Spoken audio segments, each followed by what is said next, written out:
At number 10, we have the Thrasher suit. This suit appears in Night of the Owls when the talons of the Court of Owls track down his Batcave. Batman learned that due to their Electrum implants, the talons had a weakness towards cold. The Thrasher suit is designed to withstand extreme heat and cold while allowing the wearer to have weeks worth of oxygen while being protected. So, Bruce Wayne turns the air in the Batcave extremely cold, weakening the talons and taking them out with his Thrasher suit. But this isn't the only time this suit would come in handy. If Batman ever had to face off against another superpowered individual with fire or ice capabilities, this would be the suit that he would be able to turn to. Or I would imagine any underwater fighting could also be done with this suit due to the oxygen tanks built within it. At number 9, we have the Troika suit, or Jean-Paul Valley's armor.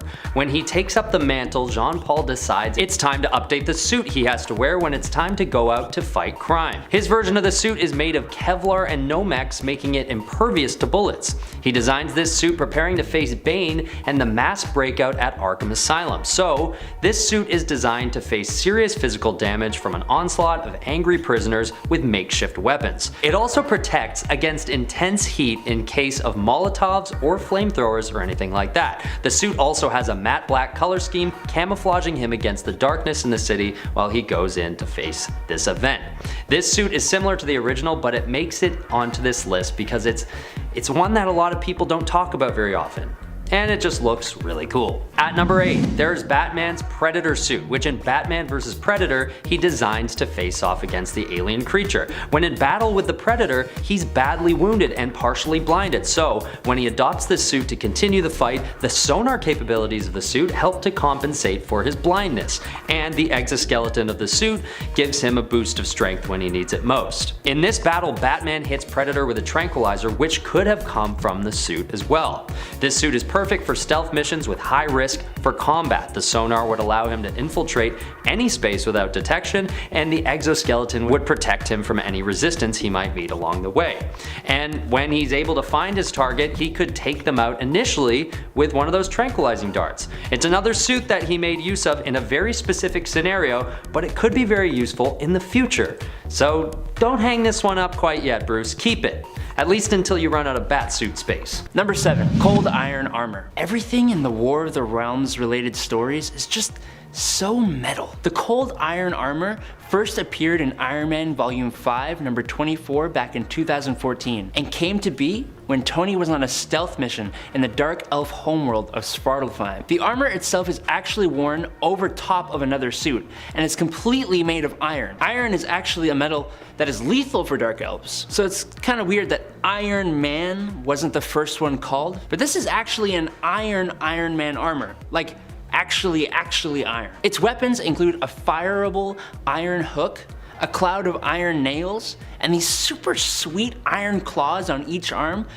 Just look at this thing. At number 6, we have the Batwing Suit, worn by David Zavimbi's successor, Lucas Fox. This suit has a faceplate, retractable cape, as well as an interior skin that reads his health at any given time and even offers first aid if needed. This could include hardening around a broken limb to hold it in place, or administering painkillers if there was no chance of taking a break from battle.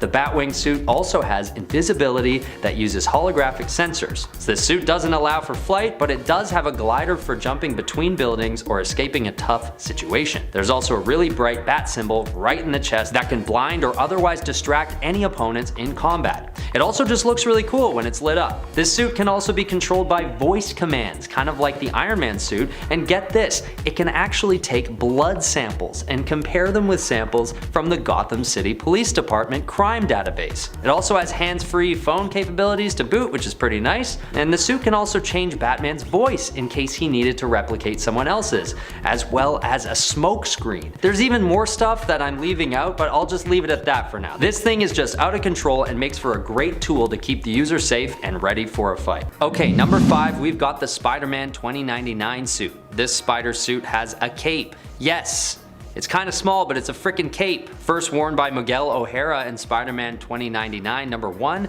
this suit was originally designed for Miguel to wear at a Day of the Dead celebration. Yes, this suit was meant for partying, but very soon became much more than that, with an upgraded version actually incorporating jet boots. I think this is such a cool addition to a Spider-Man suit because it makes a lot of sense to enhance his swinging capabilities. It's also got GPS sensors, allowing the wearer to navigate around the city effortlessly. Sadly, in the newer iteration of the suit, the cape was scrapped, but in its place are these tiny web wings that allow the wearer to glide a bit more in the air. This suit is just a lot of fun and would be very useful for day-to-day crime fighting around the city because it allows this Spider-Man to reach new speeds in the air and I would imagine longer times between web swings. It also just looks really cool again. Okay, fine, they all look cool, but I just have to say it still. At number 4, we have the Stealth Suit, which was used very briefly in Superman Unchained, number 2. This suit was designed for Bruce to find a way to hide from Superman. It's designed to take the wavelengths that the suit emits and hide it from superpowered beings. Another plus of this suit is how light it is. Although Batman is usually up against run-of-the-mill human criminals, this suit would probably be the best suit for a real infiltration during an operation against anyone superpowered. Considering Batman is often outmatched in situations against superpowered beings, being able to hide and move around with a stealthy suit is hugely useful. And this suit is so obscure, I figure that only the real fans even know about it. Batman really has a knack for putting these suits together when he needs them most and then scrapping them. I hope they're made out of recyclable materials. Alright, at number 3 is the Hydra Supreme Suit. In an alternate reality during the comic book event Secret Empire, Captain America is actually a bad guy, taking on the look of a darker, more brutal soldier than his original self. His shield has a more pointed, angular design to it like that of a medieval knight, and the suit brings much more power to the one who wears it. This suit, when paired with the cosmic cube fragments, allows for the user to take control over Mjolnir, Thor's hammer. This, on its own, is enough of a point for this suit to score high on this list, but there's more. This suit also helps Captain America change the course of reality. Yes, this is sort of the cosmic cube doing this, but when paired with the armor, the wearer is also almost entirely impervious to harm. So I'm gonna argue that it's fair in this case. While wearing this suit, this evil version of Captain America actually strategizes successfully enough to take over Washington, D.C. and eventually all of the United States to try and instill his own order. Although his intentions are not by any means pure in this reality, this suit is undoubtedly one of the most powerful that any version of Steve Rogers wears, and for that reason, it deserves a spot on the list.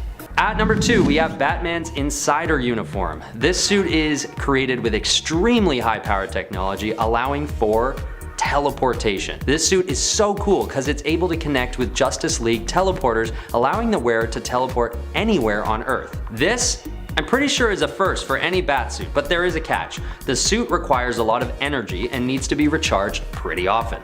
But that's expected for a piece of human tech like this.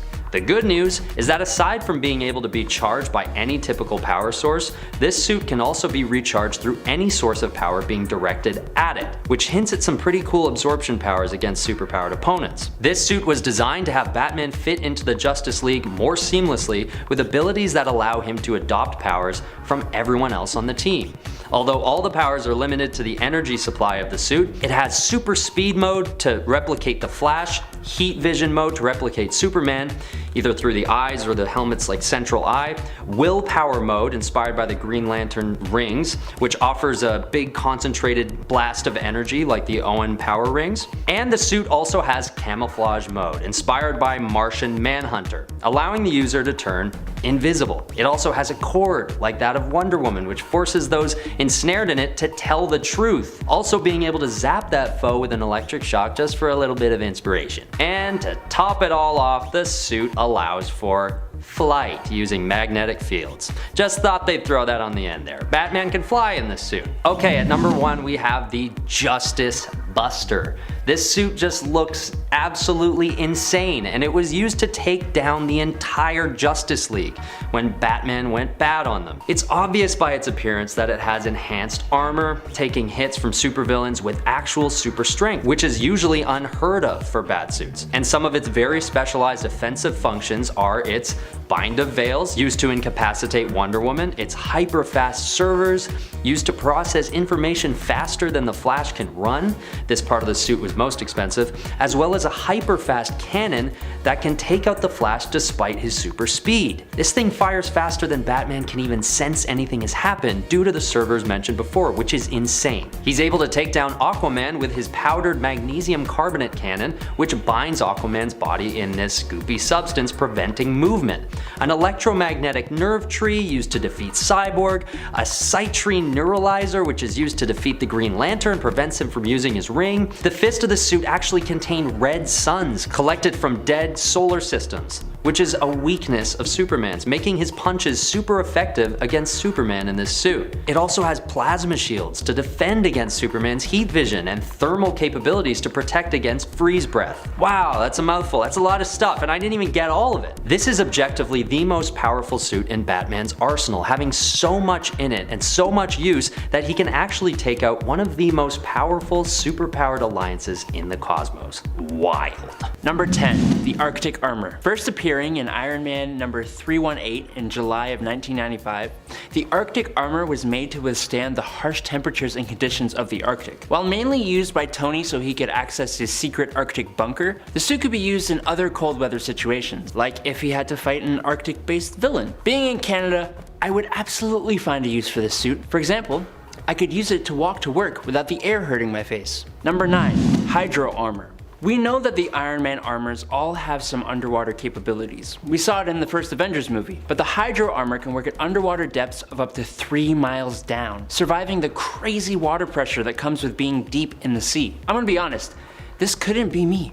The ocean makes me wet my tighty whities. But I guess when you've got like a tri-beam style unibeam, mini torpedoes, electrical field generators, and an octopus style black ink thingy, you are a bit more safe. Number 8, High Gravity Armor. I like this one. Even if its design is goofy, it's something I think would actually need to be taken into account. This suit was made to help its wearer withstand the increased gravity conditions of hyperspace travel, helping the body keep blood in the limbs, not just the torso, and those huge feet helped with moving around. The suit helped Tony withstand 50 Gs, but its actual limits haven't really been explicitly mentioned. It didn't stop Tony from passing out from G-Lock though, and it definitely didn't stop him from puking, but it cleaned him up and disinfected him, just like a good friend after a party. Okay, at number 7 we have the DC 1 million Batsuit. This one resembles the original Batsuit quite a bit, but it's just got so much more going on that should give it a good spot on this list. It has abilities like camouflage, night vision,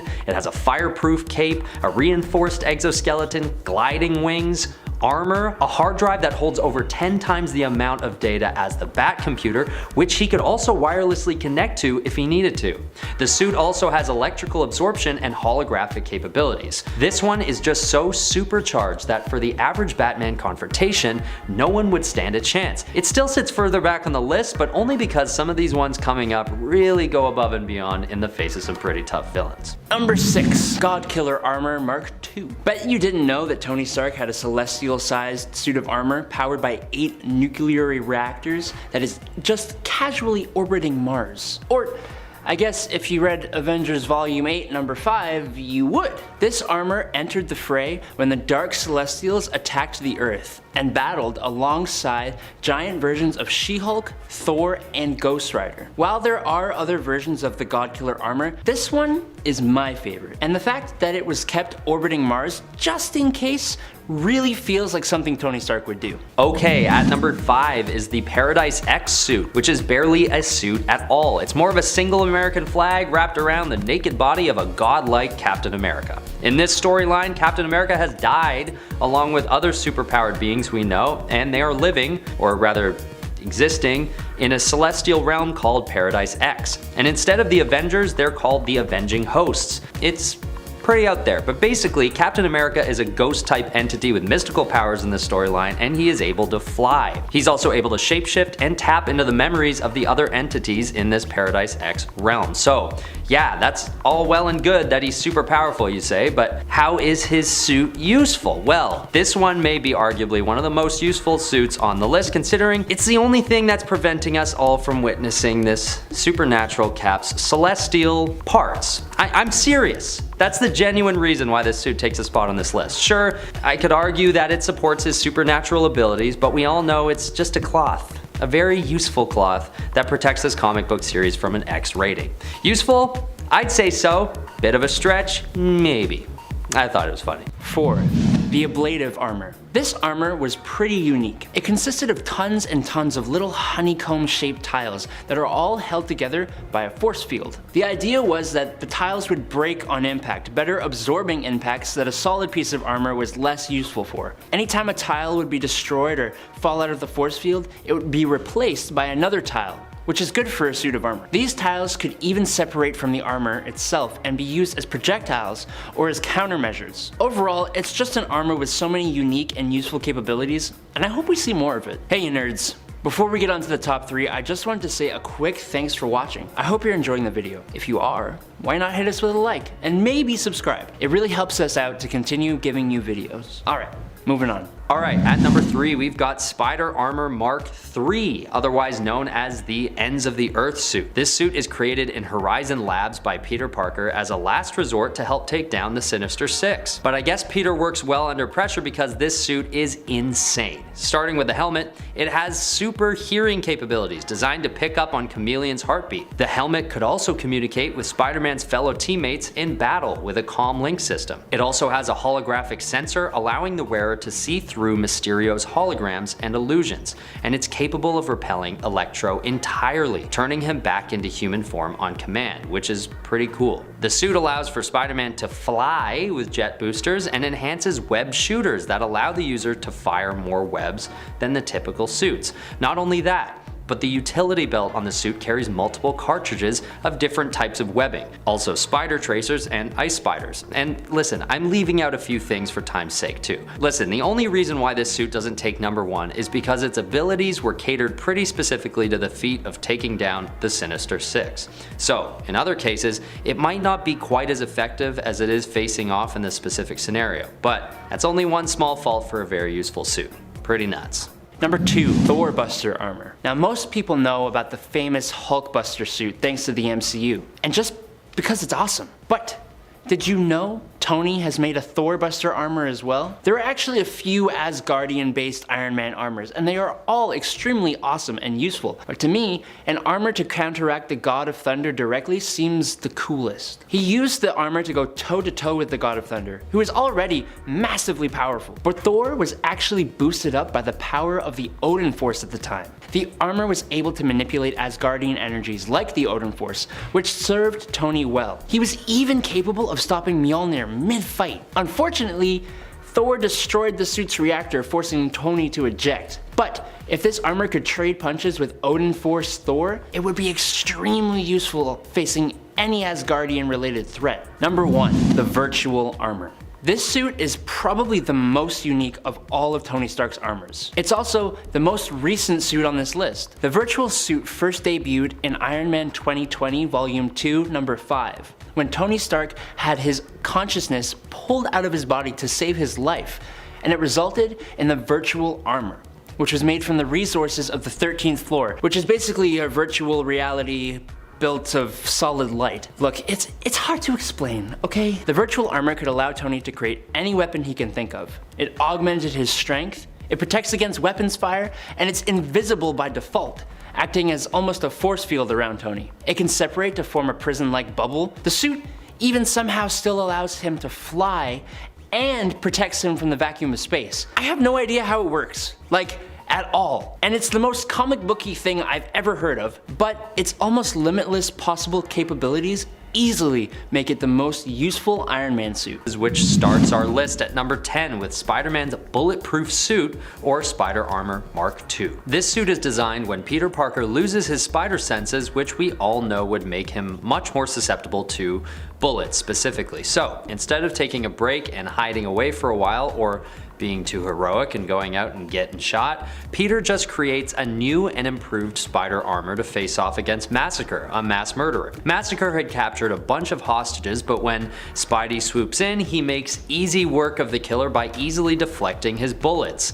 The suit's magnetic webbing also interferes with the villain's ability to remotely activate traps, which I'm not sure was planned or not, but hey, the suit comes through again for Spider-Man in that way too. This suit was very useful for this very specific situation, but sits back on the list just because there are simply much better suits coming up. Okay, at number 9, we've got Spider-Man's Electroproof Suit. This suit was created in Amazing Spider-Man number 425 in an effort to get a one-up on Electro, a villain who we all know has electric powers. The reason why Peter Parker hadn't come up with this idea before is that it just didn't seem necessary, as Spider-Man could usually find ways to outmatch Electro. But this time, Electro had found a way to supercharge himself and become even more powerful than ever before. So, Spider-Man decides to design a brand new suit which also just looks really cool. Although it was first presented in the comics, the suit can also be used in 2014's The Amazing Spider-Man 2 video game for PS4. Okay, number 8 goes to the SP//DR suit. Kinda says spider in a fun way. This suit is featured in the hit animated movie Spider-Man Into the Spiderverse, but was first introduced in the comic event of the same name. The suit is controlled by Penny Parker, who's taking over for her late father, who used to man the suit. What's interesting about this armor is that it's partly controlled by a living radioactive spider that lives within it.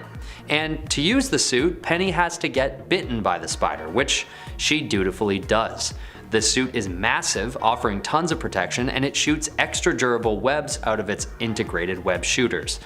And a suit that's mechanized and able to shoot webs even stronger than those of the original Spider-Man comes in handy when facing off against bad guys like Penny's universe's Mysterio. In a big face-off, the suit proves useful when Penny is able to avoid the effects of a nauseous gas emitted by Mysterio, so it seems like the suit also offers some pretty effective filtration. Not the most versatile suit, but an interesting one that might come in pretty handy in certain situations. Alright, at number 7 is his Soldier Supreme suit. During the Infinity Wars storyline, Gamora captures all the souls in the universe and puts them into a soul gem, which also accidentally creates what comes to be known as Warp World. In this dimension, every soul that she captures has fused with another, creating all these beings that are inhabited by 2 different souls each. Not only that, but history is rewritten, including all of these beings as though they'd always existed. And that's where Soldier Supreme comes in, an amalgamation of Captain America and Doctor Strange.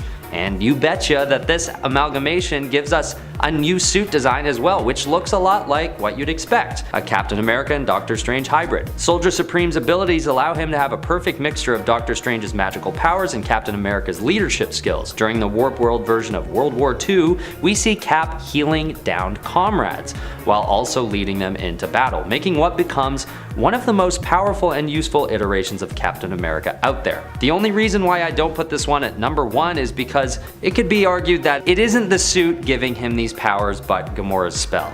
But his suit does appear entirely different when he's transformed, and that's enough to squeeze it on this list. At number 6, we've got Spidey's Future Foundation costume. This suit is designed by the Future Foundation, which is kind of like the revised Fantastic Four, and it has a really cool black and white finish. But that's not what this list is about. The suit is also extremely handy and implements some pretty futuristic technology known as 3rd generation unstable molecules. This technology allows Peter Parker to switch from the black and white look to the classic red and blue, or even his civilian clothes in an instant with just a thought. The suit also can't get dirty due to the unstable molecules, which is pretty cool. But the most useful part of this suit is probably its stealth capabilities, which allow Spidey to go almost completely invisible. This feature is particularly useful when he needs to swing around at night without being seen. It's just a great suit that helps Peter Parker's already formidable powers to shine even more, and it's just one of the coolest looking ones, in my opinion. At the 5th spot, we have the Trinity armor, which Batman uses to go into battle with Bizarro. The look of this armor in the original comics is pretty clunky, but it was still able to do some really cool stuff that the original suit wasn't able to do. It could throw electrified nets, grenades, and it had solar lasers attached to the fists, which prove helpful in his assault alongside Wonder Woman. In these cases, a stronger suit comes in handy for Batman, who sometimes finds himself alongside more powerful beings with superpowers, allowing for more of a fair matchup for the masked vigilante. The suit has a lot of armor as well, and parts to the costume that give him more strength, and robotic pieces that allow for more speed. The suit protected him from full-on punches from Bizarro, which says a lot about the man-made suit. Bizarro does get the best of Batman after a few too many superpowered punches, but the suit served its purpose until Superman was able to arrive and finish the job. Okay, at number 4, we've got the Iron Spider Armor, created by Tony Stark. In many realities, Peter Parker either turns down this suit or retires it quickly for various reasons, but thankfully, he does make use of it a few times. We've all had the pleasure of seeing how this suit looks in all its 4K MCU glory, but what's really great about this suit is what it can do. Firstly, the most notable feature, visually speaking, are the mechanical spider arms, which are actually called Waldos for some reason. These arms actually have cameras on the tips of them to peer around corners, and small grippers built to the end of the tips so they could act as extra arms for climbing and getting around. The suit can glide as well, allowing Spider-Man to move around a bit in the air and underwater, because the suit also has a state-of-the-art mask filter that allows for nuclear, biological, and chemical filtration, as well as 8 minutes of clean oxygen if the wearer needed to explore something underwater. There are so many more things to cover as well. This suit is basically just as protective as the classic Iron Man suit, and with all these extra abilities, it just adds so much more power to Peter Parker's already impressive abilities. Number 3, the Nano Iron Man Armor. Now this is a bit less of a traditional armor. When battling Fin Fang Foom, Tony initially used the giant Fin Fang Foom Buster armor, but when that failed, he instead shot a pod of thousands of Nano Iron Man Armor microbots into the dragon thingy's blood. The bots were then remotely operated to investigate Fin Fang Foom and then fight his antibodies and travel to his brainstem, where the armors were used to destroy the control disk. Nanobots are a technology we're trying to develop in the real world to solve thousands of problems, mainly medical in nature. So this is an extremely useful armor.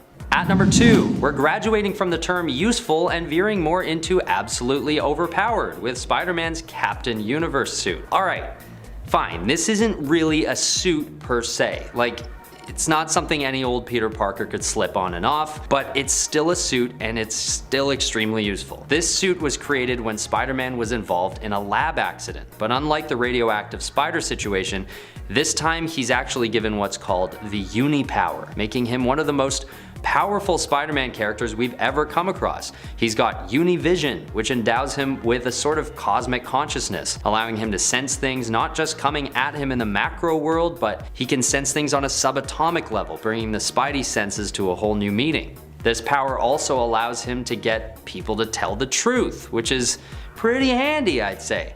In Captain Universe form, Spider-Man can also manipulate energy, allowing him to fly. And above all this, the actual suit allows Spider-Man to withstand extremes in temperatures, allowing the wearer to traverse basically any environment on Earth and possibly beyond. He also has enough strength to punch the Hulk into orbit.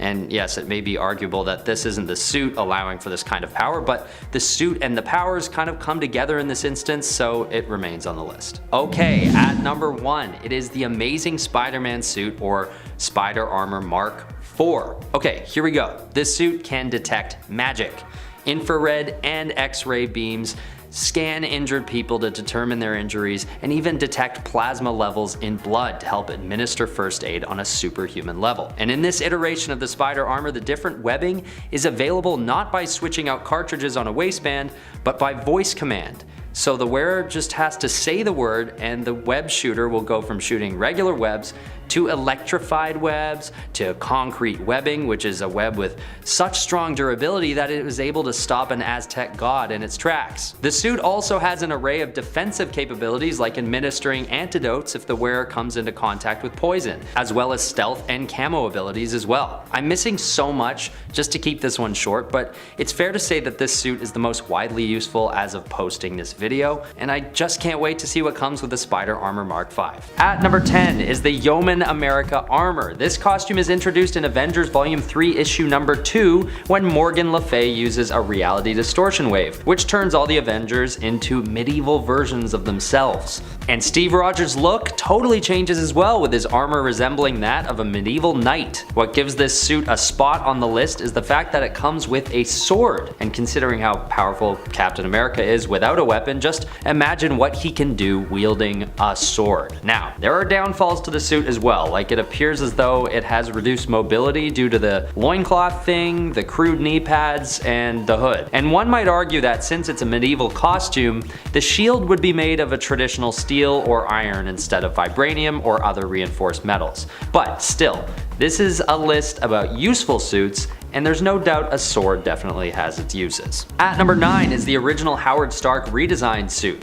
Okay, fine, you've probably heard of this one, but it's pretty dang useful, so it deserves a spot. Firstly, it's the first time he's given his round shield with the star and stripes, and it's made of, as Howard puts it, all of the vibranium they had at the time of its creation. This means that this suit marks the first time that Steve Rogers has all the freedom he wants to use his shield as a weapon without any recoil from his blows. The suit is also made with carbon polymer flame-resistant materials, a bulletproof helmet, and a utility belt with a gun holster on it. And we all know that in the comics, Captain America doesn't typically have a gun, so this is a huge plus for this suit. This makes this suit a great choice to take out of the closet if ever Captain America is faced with a mission where he might come under fire and have to return some himself.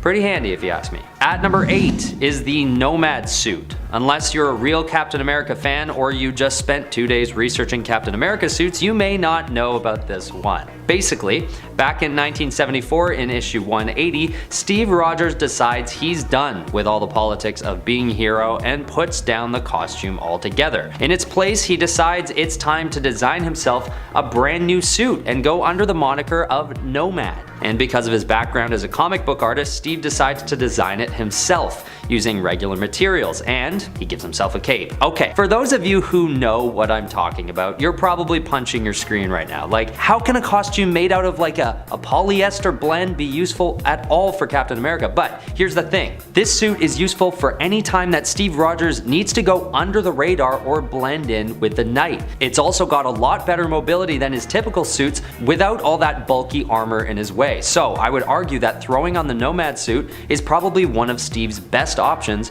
for a truly stealthy suit that he could use for covert operations. No one would recognize him, and even if they did, they might have a harder time chasing him down with what would probably be increased mobility and camouflage in the shadows. A bit of a stretch? I don't know. Let me know what you think about that one in the comments. At number 7, it's the Stealth Suit, also known by fans as the Big Time costume. After facing off against the new Hobgoblin in the Amazing Spider-Man number 649 and 650, Peter goes back to Horizon Labs where he'd been working a day job and designs the suit to be better, well, suited for the fight. This costume is extremely useful in that it's got a few different settings for different matchups. In camo mode, the suit turns green and keeps him invisible both visually and audibly to anyone who he doesn't want seeing him. This means that through certain lenses held by his allies, the green outlines can be seen so they know where he is in battle. The other mode is called anti-sound mode, which turns the suit red, and it cancels out all sonic-based attacks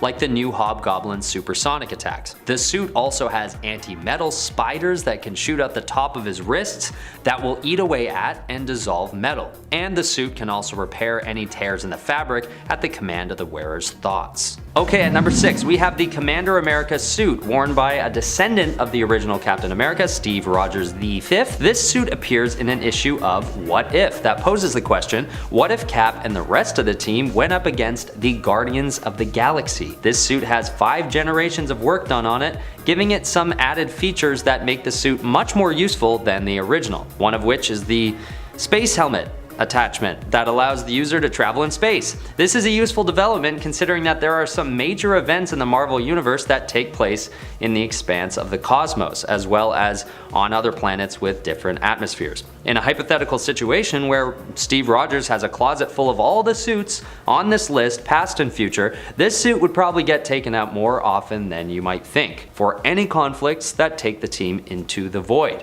It's also got some cool chrome shoulder pads as well for when he gets hit in the shoulder.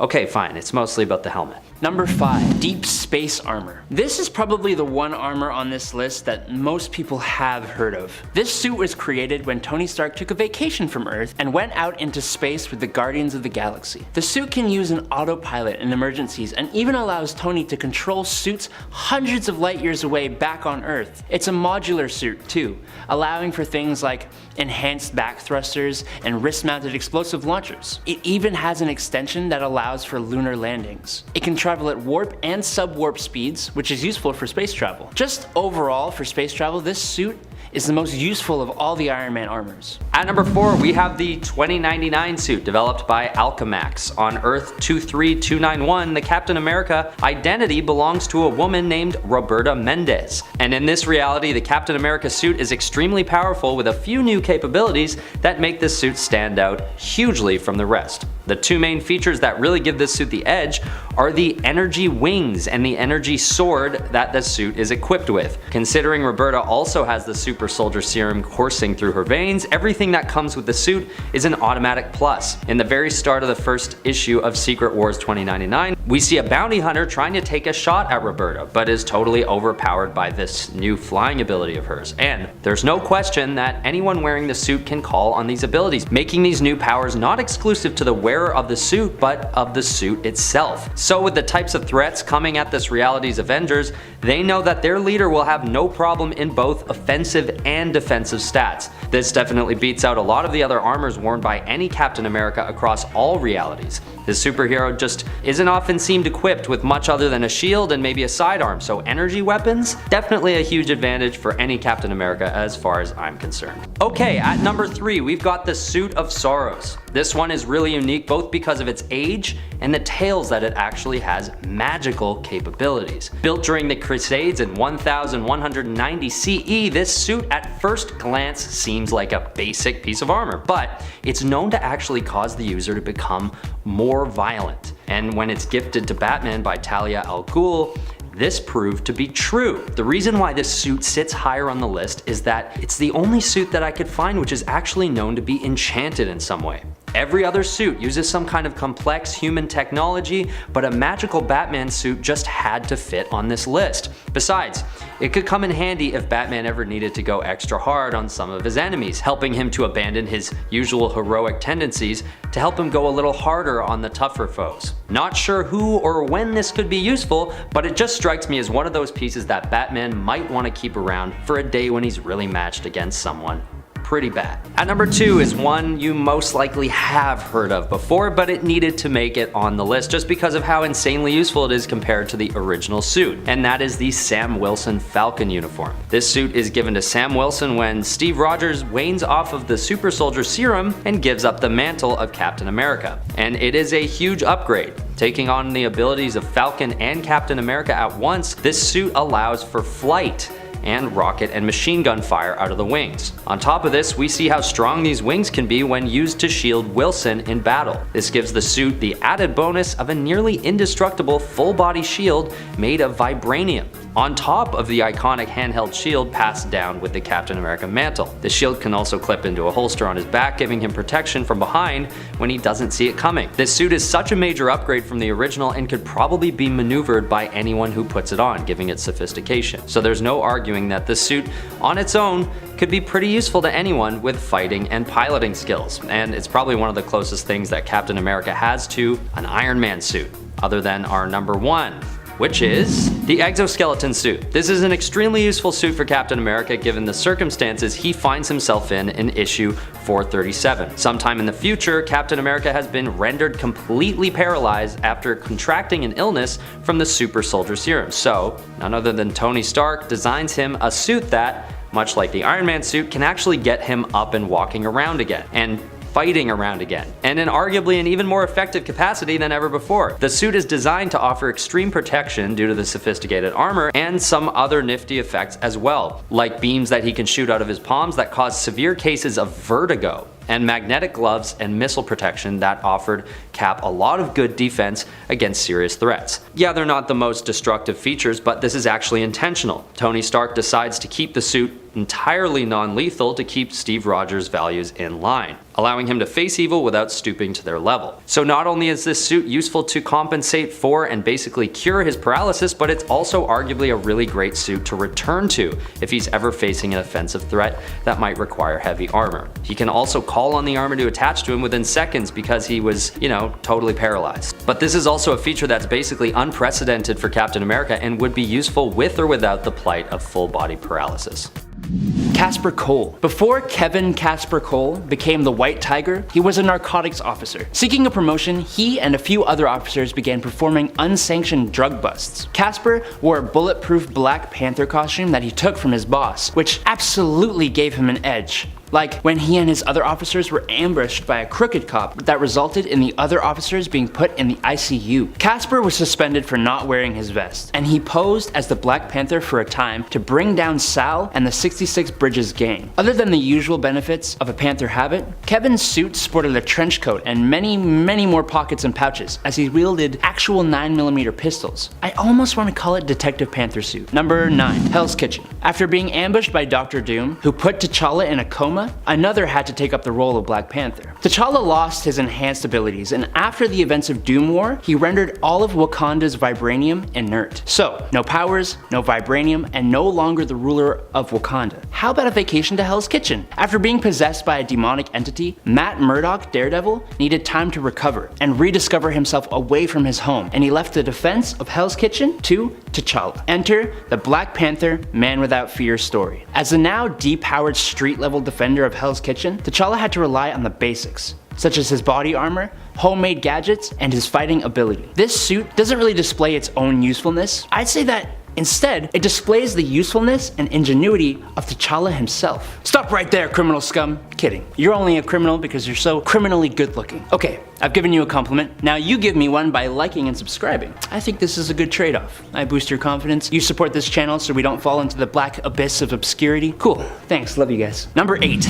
Wedding Suit. A bit more of an unconventional pick for a list like this. Back in 2006, during the time of the Marvel Civil War storyline, a wedding took place. A wedding between the King of Wakanda, the Black Panther, T'Challa, and the X-Men, African princess, and some people say goddess, Aurora Monroe. Storm. The event itself was built up for a few issues in the 2005 Black Panther storyline, and in issue number 18, it finally took place. In this event, T'Challa dons a more ceremonial Panther habit, a gold necklace and a gold belt, and the classic cape. This suit doesn't serve a special function in combat outside of serving as a wedding suit, but marriage is its own kind of combat, am I right? Number 7. AntiTransformer Armor. Coming to us from Earth 7642, the crossover Earth that gave us some great stories like Hulk vs. Superman, Uncanny X-Men vs. Teen Titans, and of course, New Avengers and Transformers. Made out of carbonite nanotube transistors and powered by 15 amperes, this armor was created when Tony heard some rumors that giant alien robots, i.e. the Transformers, were hiding out on Earth. It was Transformer sized and made specifically for combat with them. But the armor wasn't fully combat ready at the time it saw action though. It had severe energy management issues. Specifically, it was extremely energy intensive and ran low on power very quickly. Additionally, it was also prone to overload if power was supplied from an outside source. Nevertheless though, it served Iron Man well in his confrontation with the Decepticons, but was ultimately beheaded by Megatron, and Iron Man then exited the oversized suit and continued combat in his Extremis armor. Funnily enough, after the battle was over, Tony thought about what improvements he could make for another anti-Transformer suit, planning to make it even bigger than the last. Check it out for yourself, starting with its first appearance in 2007's New Avengers / Transformers, number 2. Number 6. Proto Habit. Oh, Deadpool, you silly, amazing character. Okay.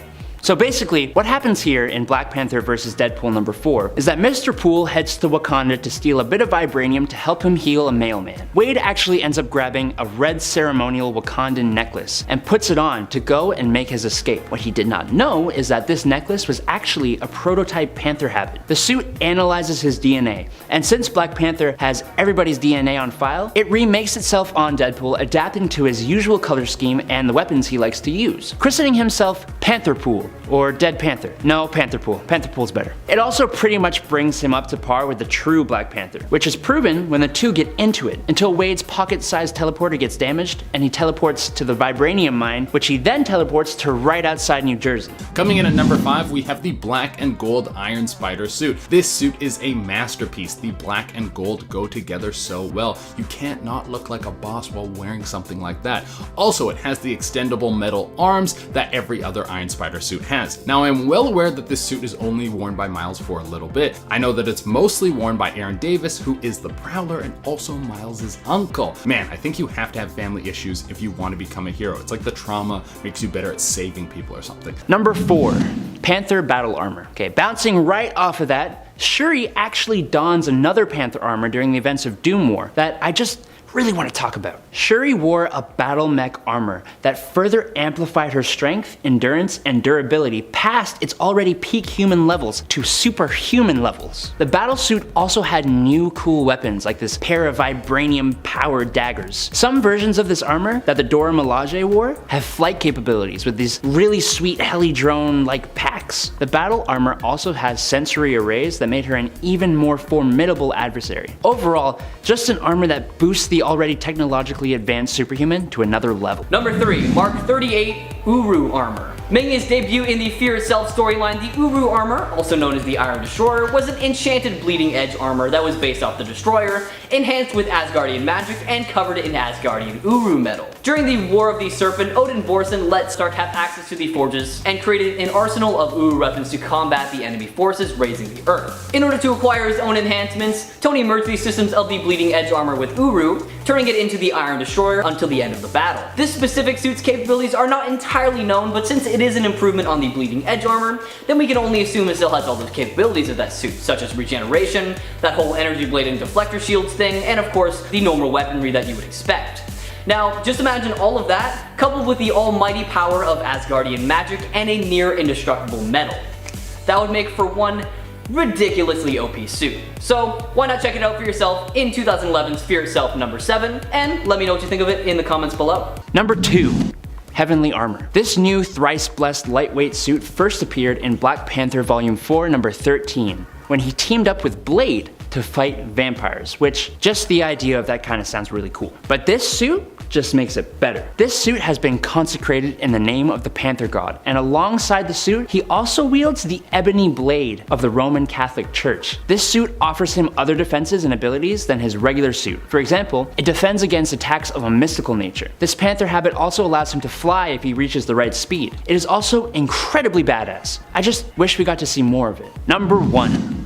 Wakanda Hulkbuster. Everybody knows Tony Stark has the Hulkbuster armor. Incredibly useful for taking on the Hulk if he ever loses control. But what I, and I'm sure a bunch of you didn't know, was that Black Panther has a Wakandan Hulkbuster. And boy, this armor is beautiful. It was created to go up against the new, totally awesome Hulk, Amadeus Cho. Unlike his Bruce counterpart, Amadeus Cho's Hulk is very in control, but everyone and their mums are afraid of what could happen. The Hulkbuster itself has sonic cannons, can fire spore clouds, and absorbs and magnifies energy. The armor eventually fails against Amadeus when he releases an EMP-like blast, rips the Buster's arm off, and rushes off to help his sister. But this armor very nearly brought him down, and all it takes is one story for it to be even more capable. Coming in at number 10, we have the homemade Miles Morales suit. I love when you go back through the comics and you find the first suit that every super put on. You have the janky Iron Man suit that was too bulky to fly, you have the old school Blade looking amazing in the 70s attire, and the famous purple pantsed Hulk. With Miles, we have a classic look of the sweater thrown over a black t-shirt with the black pants on. This suit is just amazing because it marks the dawn of a hero, the moment when you accept the fact that you're going to take on all the evil in the world and protect the people who can't protect themselves.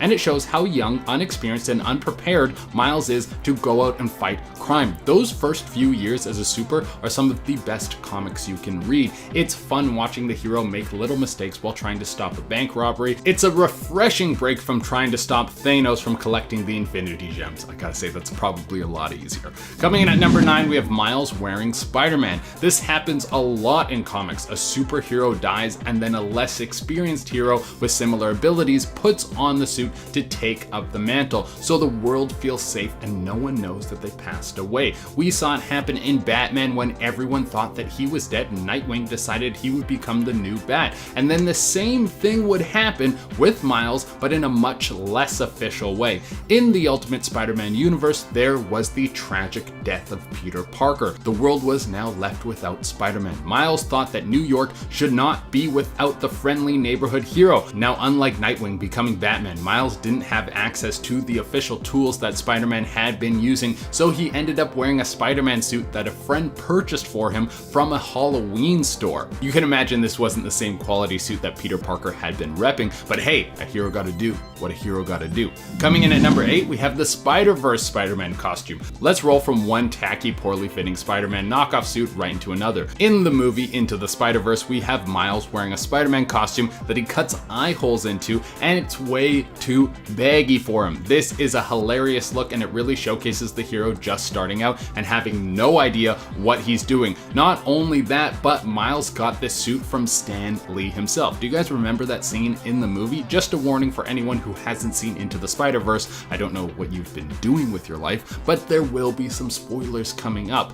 In this scene, Spider-Man has just died. Miles goes into a store to get a Spider-Man costume. He then gets the suit from Stan Lee, and Stan Lee says, "I'm going to miss him." And this was right after Stan Lee had just passed away. I'm not confirming that me and my bro cried in the theater, but we might have cried in the theater. Number 7, Ghost Panther. In this alternate reality called Warp World, the character T'Challa was merged with the character of the Ghost Rider, Johnny Blaze. And can I just say how insanely amazing of an idea this is? The arrogant Prince T'Challa is exiled from Wakanda and goes to America, taking up the show name Johnny Blaze. After a fatal accident, Jericho Simpson, which is a warp between Brother Voodoo and Crash Simpson, invokes the demon Zarathos, who is the half-sister of the Panther goddess Bast. T'Challa actually refuses to become the spirit of vengeance at first, but eventually he did. Now, while this isn't really a Panther habit, it is a Black Panther Ghost Rider who rides a giant flaming panther, and yeah, I don't know, I'm not really seeing a downside here. Coming in at number 6, we have the Cosmic Spider Suit. Even though some comic fans don't see Miles as a legit Spider-Man, he has made some amazing accomplishments and deserves to be respected. I want you guys to know that I think Miles is a first-rate Spider-Man, so don't destroy me in the comments, please. One of the most insane things that Miles has done is become Captain Universe.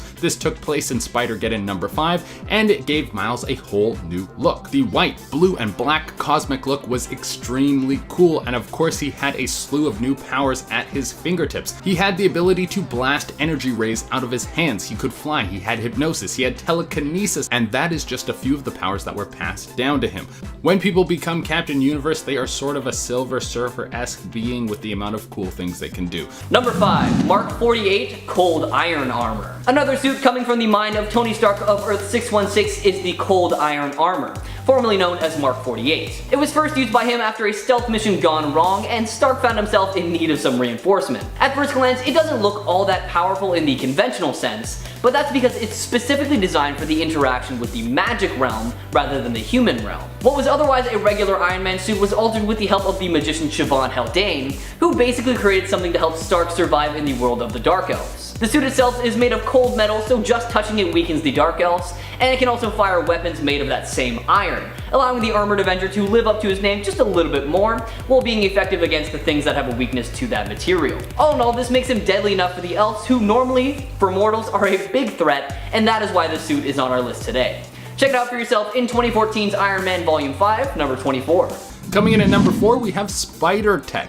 As time goes on, so do the cool possibilities for suits. This suit was featured on the cover of Miles Morales 13. At first glance, it might just seem like a standard suit, but when you get a closer look, you will see that there's much more going on. There's a digital logo displayed on the front of the suit that has an amazing effect. It kind of looks like this static thing going on, and the same effect is layered over the eyes. Also, the glowing red on the gloves and shoes just makes the whole thing pop. I love how this whole thing has a very near future look. I don't know how practical it would be to have glowing parts on your suit while you're fighting crime, but hey, I still dig it. Number 3, Nagosi. Okay, so we've seen Ghost Panther and Panther Pool suits, but what about when the Black Panther is the host for a symbiote? A former track star who was in an accident that paralyzed her legs, Nagosi of Lagos, Nigeria eventually became bonded with the Venom symbiote. After Black Panther was killed by Rhino, who was trying to capture the symbiote, Nagosi and the symbiote instead defeated Rhino. Nagosi was recognized by the Dora Milaje, who took her to Wakanda, where she actually became the new temporary Black Panther. Nagosi herself now had the powers from the heart-shaped herb as well as the powers from the symbiote, so her habit was obviously a little different. Imagine the vibranium-laced armor plus a Venom symbiote suit. Why am I asking you to imagine this? It's a comic, we have pictures. Coming in at number 2, we have Weird World Miles Morales. Yes, this suit has to be one of the coolest in the whole Marvel universe. And I'm not even just talking about Spider-Man suits, this is one of the coolest of any superhero. I mean, let's just take a look for a moment. First of all, he has a cape, and I know Edna Mode preaches no capes because they're not practical and they're possibly very dangerous, but my god is this cool. It's all black with red webbing running through it, and then it comes with a hood. He looks like Batman crossed with Assassin's Creed. Then we top this off with the fact that this version of Spider-Man is whipping around daggers at everyone. Are you serious? A Spider-Man who uses throwing knives has to be one of the most lethal things on the planet. Coming in at number 1 is Into the Spiderverse with the Jordans. Oh yeah. Into the Spiderverse was a smash hit and introduced Miles Morales to a mainstream audience. I know many comic fans have been singing his praise from the mountaintops for years, but I feel like this movie was so incredible that mom and dad who don't read comics now know who this new web slinger is. And I have to say this movie brings in one of the best suits that we have ever seen Miles in. Now the suit doesn't give him any special powers unless you count looks that could kill. But in this movie we have Miles wearing a black and red suit with the red logo sprayed on the front of the suit. Having the spray painted logo gives Miles such a unique look and showcases his personality coming through the costume. On top of this, we have him rocking a dope hoodie, jeans, and the Jordans. You gotta give it to Miles for having a pair of Jordans that match his suit perfectly. I do wonder if it makes it harder for his feet to stick to surfaces, but especially after the Michael Jordan documentary, The Last Dance, this has gotta be one of the best superhero suits ever. Number 10, Mark 66. Trapped and alone in 1 million BC, we see our Tony Stark of Earth 616 forced to build a new suit from the materials around him in order to survive. Dubbed the Ice Armor, Mark 66 is powered by some vibranium batteries that he was able to salvage from the Extremis armor. However, it isn't capable of a whole lot considering how low tech it is. The armor seemed to only have very basic offensive capabilities, firing icicles from a wrist cannon. It was capable of repulsor blasters as well, but the more vibranium power the armor used, the more it melted because, you know, it's made of ice. As for defensive capabilities, the armor actually did a decent job because it allowed Tony to survive going toe-to-toe with Mephisto, but was quickly melted as a result of firing a massive energy blast to use the Time Stone. Take a look at this icy armor for yourself in 2020's Avengers Volume 8, number 31. Number 9, Bio Armor Mark 1. Hailing from Earth 55,921 comes a Tony Stark with a bit of an interesting twist. Maria Stark got bit by a monkey when she was pregnant with Tony and contracted a regenerative virus that mutated Tony's body in a pretty terrible way. His body grew some additional neural tissue throughout his body, meaning that his entire body was treated like a brain. So he was incredibly smart, but in constant pain due to overstimulation. Upon his birth, his dad coated his skin in a bacterial bio-armor in order to protect his skin. Fast forward a little bit, we see Tony working on his own versions of the Iron Man technology, and he became the Tony Stark that we all know and love. Besides the, you know, whole my body is a brain thing. Aside from just being a shield for Tony's chronic pain, the suit is also capable of flight, repulsor blasters, has a thought scrambler that can temporarily shut down all mental functions, and can even cut off superpowered beings from using their powers. This suit does actually have its limitations though, as it feeds directly off its user, which doesn't really matter too much for Tony, since his entire body regenerates. But if anyone else used it, they would be in some serious trouble. Check it out for yourself, starting with its first appearance in 2005's Ultimate Iron Man number 1. Number 8, Overload Armor. Appearing in the What If Marvel series, we have a Tony Stark of Earth 64,894 and his Overload Armor. After his first suit proved to be a pretty much a success, Tony decided to patent his new technology and sell it off to the world. But this proved to be a bit of a problem because it created this huge arms race between governments and effectively ended the age of heroes, since naturally powered heroes couldn't keep up with the new tech enhanced ones. Because of this, Tony became a bit of a loner and sealed himself off because he feared that he would get hurt or even killed for the outcome of his actions, but he never stopped working on new tech just to stay ahead of the game. This is where the Overload Armor came into play, a massive suit that Tony used to absorb all of Magneto's magnetic powers, causing the suit to explode and envelop the planet in an energy wave that would render all of his tech useless, sending the world back into the Dark Age. After fighting with Magneto and his acolytes, Tony made up for his sins by not only taking down the villains, but also by forcing the world, in a very nice way, to use their funds for less harmful technology. Check out this suit for yourself, starting with 1994's What If Volume 2, number 64. Coming in at number 7, we have the Ultimatum Suit. Dimension traveling Spider-Man, that's just something that comes up in the comics again and again. And when we see Ultimatum Miles Morales, it doesn't even look like any Spider-Man I know. And that's partly why I put it on this list. It's good to have a little variation, baby. The Ultimatum Ultimatum Suit looks like a collage between different heroes put together. And I'm gonna say it's not my favorite suit of all time, but it does have some pretty cool elements. On the back, it looks like it has Captain America's shield. The chest seems to have the circle plate glowing thing that Thor has going on. And then when you step back and look at the whole suit put together, there's some major giant man vibes. Number 6, Mark 45 Deep Space Armor. For a brief period of time, Stark traveled out into space to work with the Guardians of the Galaxy in hopes of understanding what was happening in the cosmos just a little bit better. In order to do so, he needed to create a suit that not only allowed him to survive the harshness of space, but also allowed him to move around with ease. The deep space armor that he created is absolutely incredible, as it's capable of traveling at warp speed for interplanetary travel, featured upgraded versions of all its normal weapons, and came equipped with an armor extension similar to the Hulkbuster armor known as the Saturn V armor, specifically designed for landing on harsher planets. The suit also came equipped with the upgraded Pepper AI system, which was capable of taking over the suit in case of emergencies, and it had the Stark Omniversal multitasking software installed in it, meaning that Tony could control all of his suits on Earth from light years away. This suit is one of the most adaptable models Tony has ever created, and I highly recommend you check it out for yourself, starting with its first appearance in 2013's Iron Man Volume 5, Number 5.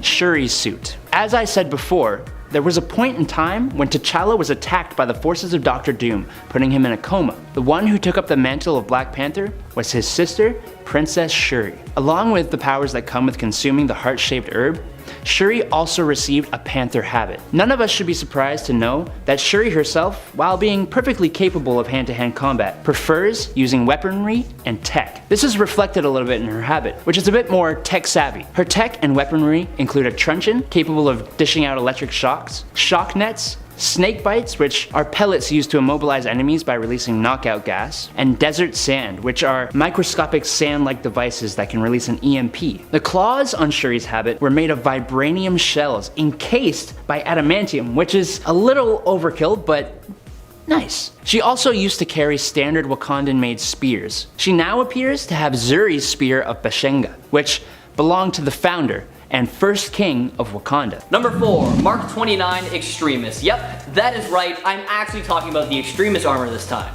In an attempt to take down the Extremis-powered Malin, Tony did the only logical thing he could think of. Inject himself with a modified dose of Extremis to heal his injuries and allow him to pilot a suit that he'd been working on that was a bit tougher and a lot lighter than anything else he had built before. The modified dose allowed the crucial undersheath of the Iron Man suit to be super compressed and stored in the hollows of Tony's bones. The undersheath became directly wired to Tony's brain, which allowed him to control the new Iron Man armor with thought and even interface with other technologies. As one of Tony's more famous and recognizable suits, you probably already know a bit about it and what it's capable of, but I'm gonna give you the rundown anyways.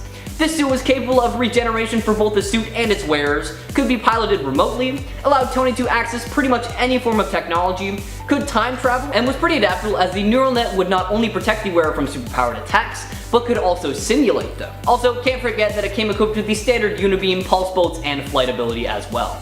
Why not check it out for yourself, starting with 2005's Iron Man Volume 4, Number 4.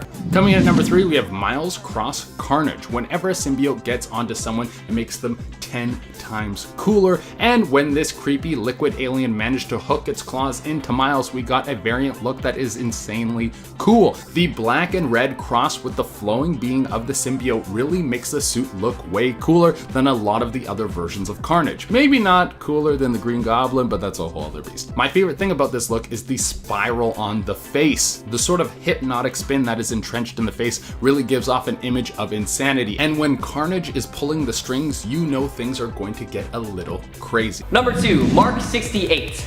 Now, if you're not familiar with the more recent Iron Man storyline, don't worry, I will not spoil too much of it for you, but just in case you don't want to know anything about it, you might want to skip ahead a little bit. After Tony finally realized he was the real Tony Stark, it's weird, I know, but it makes sense in context, trust me, he started working on this specific suit using all of the virtual resources available to him. What sets his suit apart from his other suits is that it's not actually made of metal or any matter at all. This suit is composed of solid holograms from the E-scape. This allows Tony to create any weapon he could possibly think of, including repulsor beams and unibeams. The armor also augments Tony's strength to the point where he could easily rip apart the armor of his brother Arno. Now defensively, the armor can protect against any standard weapons like missiles and unconventional ones like repulsor beams as well.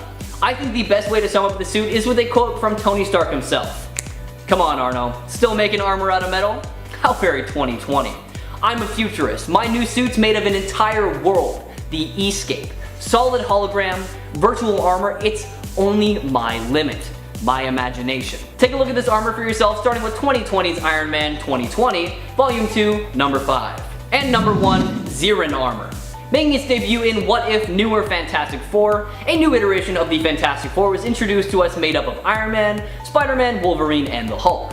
This iteration goes up against Thanos as they are apparently the best chance of taking him down, and they do actually succeed with Wolverine cutting off his arm. But anyways, I'm going to focus on the Xeran suit now. When Xeran, the tester of the Celestials, was murdered by Thanos via the use of the Infinity Gauntlet, the newer Fantastic Four brought Xeran's arm through their modified Negative Zone portal where Tony Stark and Bruce Banner, who had been permanently separated from the Hulk at the time, could study it properly. After learning that the Celestials controlled their armor via sheer willpower and thought alone, Tony managed to adjust the armor to respond to human thought, and linked it to the Negative Zone using Mr. Fantastic's technology, and then took control of the armor and made it his own. The actual capabilities of this suit are not fully known, but with the vast cosmic powers it should possess, the armor is able to withstand planet-shattering impacts with ease, and the armor is able to withstand strikes from nuclear warheads, and is said to even be more powerful than some of the Celestials out there.